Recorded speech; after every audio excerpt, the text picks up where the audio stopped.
The collected teachings of Luang Por Chaya from the May 5th, 2018 talk, Why Meditate? When we practice meditation, we focus our mind on our primary object, on our breath, or on our abdominal movement.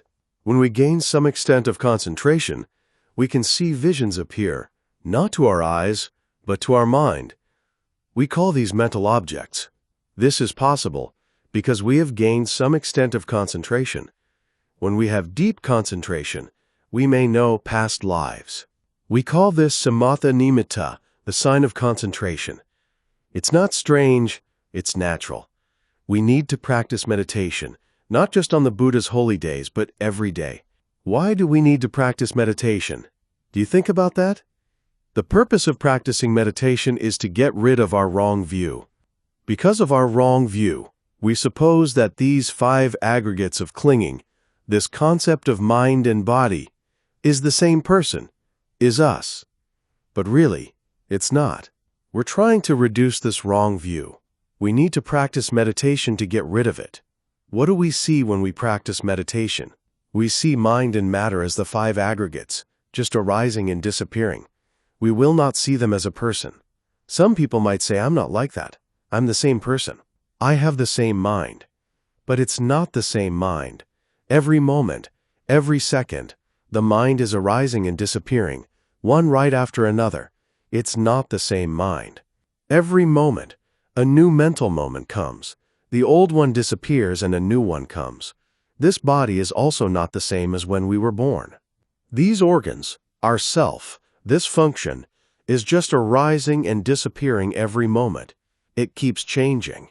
The old one disappears and a new one comes. It's continuously arising and disappearing, one after another.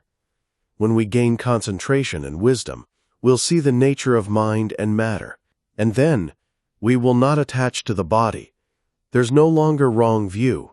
We'll know that this body, even if we say it's our body, is just the 4 great essential elements, the earth element, the water element, the fire element, and the air element.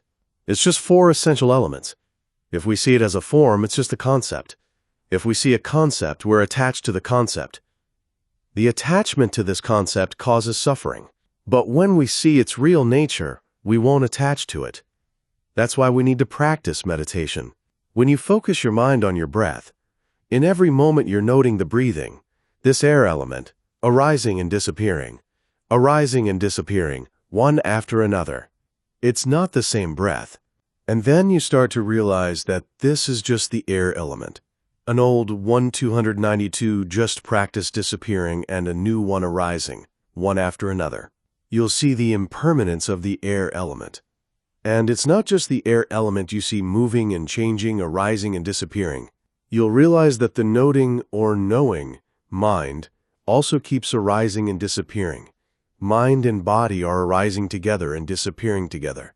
They've been doing that every moment since you were born, and will continue to do it every moment until you die. When you see this truth, you see the suffering. If you see the suffering, you won't attach to it, and this means that you'll be able to abandon craving, attachment. Attachment is the cause of suffering.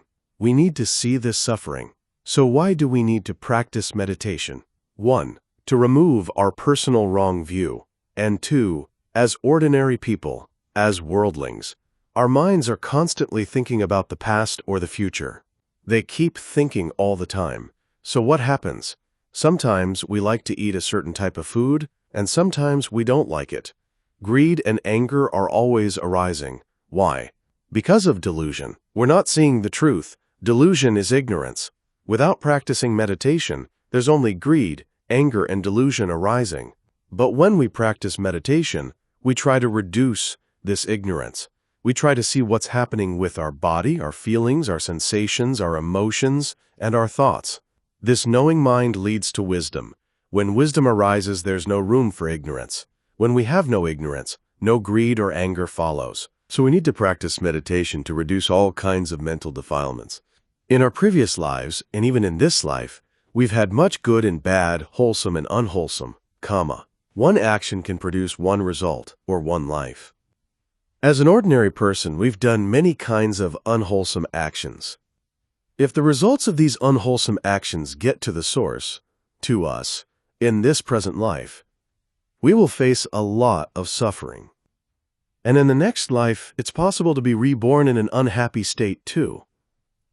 So we try to practice meditation to gain enlightenment, to be able to reduce or remove our suffering. Some may say, oh, the practice of meditation is too hard. Good things cannot be gotten easily. To get good things, you have to work hard. We have to practice. It's not beyond our ability, it's within our reach. Try the best you can to practice meditation to see the nature of mind and matter, what they really are, and thus be able to reduce greed, anger, and delusion. And finally, may all of you be able to gain your spiritual goals in this life. 293.